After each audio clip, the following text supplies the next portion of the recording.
Imagine spending an entire afternoon arguing about what justice is, only to end up agreeing that you have no idea.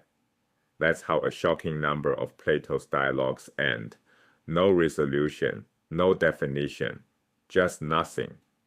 For centuries, readers assumed this meant the questions were simply too hard, that virtue, knowledge, and courage lay permanently beyond human understanding.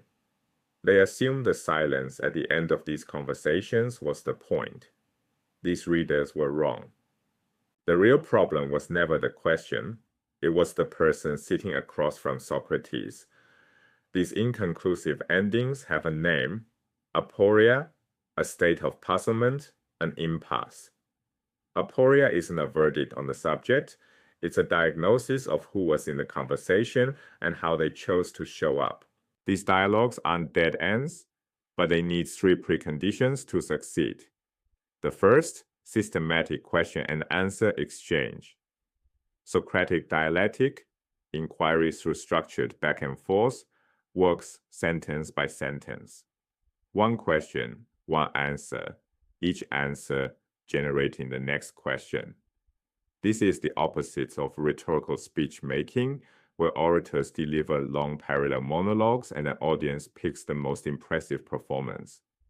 When dialectic works, a single broad question like what is virtue fractures into a tree of sharper sub-questions.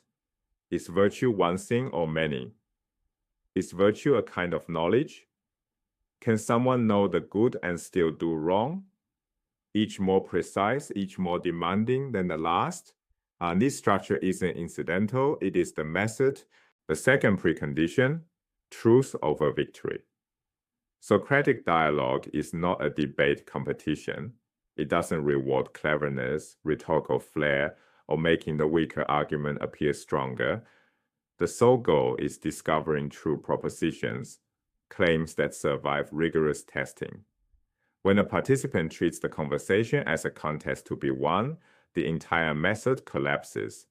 This is precisely the charge Plato leveled against the sophists, traveling teachers who sold persuasion techniques for money, not truth. They trained students to argue any position convincingly, regardless of whether it was correct. For Plato, the sophist represents everything dialectic is not. Performance masquerading as philosophy, applause replacing understanding, the third precondition, and the most commonly violated, genuine mental exertion from both parties.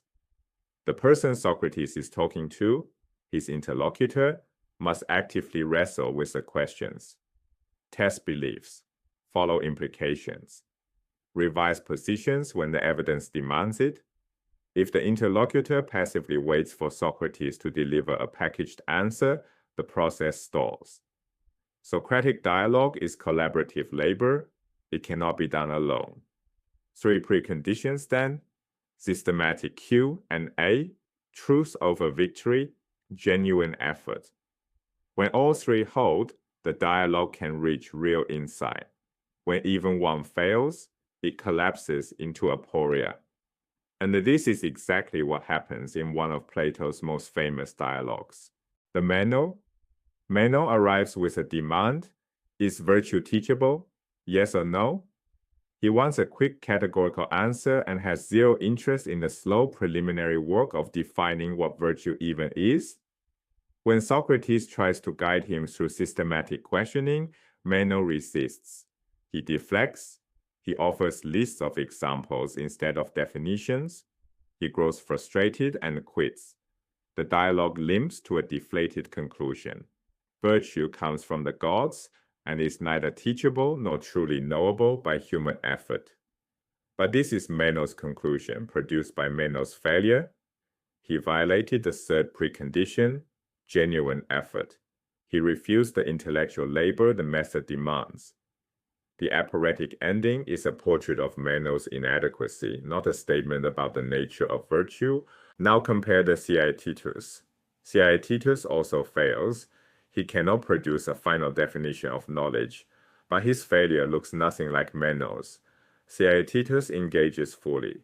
He proposes definitions, tests them, finds flaws, revises. He follows Socrates through every twist of the argument without flinching. By the end, he hasn't answered the question, but he has gained something real, a precise understanding of the boundaries of his own ignorance. He knows what he doesn't know and why he doesn't know it. Socrates uses a striking image. He calls himself a midwife, helping Theaetetus give birth to ideas, and praises this result explicitly. All three preconditions held throughout.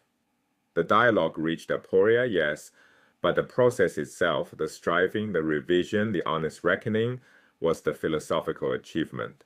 Place these two interlocutors side by side, same method, same type of question, both conversations end in aporia, but the outcomes are worlds apart. Meno leaves the conversation unchanged, having gained nothing. Theaetetus leaves transformed, carrying a precise understanding shaped by sustained effort. The variable that separates productive failure from empty failure isn't the question's difficulty, it's the effort of the person answering. The dialogue doesn't fail because the question is impossible. It fails when someone in the room stops doing the work. This changes how we read Plato. Aporetic dialogues are not dead ends. They're invitations to ask why the conversation broke down, to examine the interlocutor's character, the method adopted, the exact moment the preconditions collapsed. The failure itself is the lesson Plato wants the reader to find. And this principle reaches beyond ancient Athens.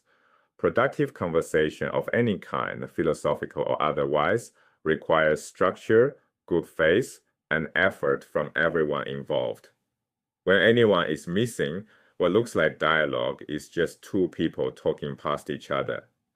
So the next time you encounter a Platonic dialogue that ends in aporia, that ends nowhere, look at who Socrates was talking to. The question wasn't too hard. The student just wasn't ready.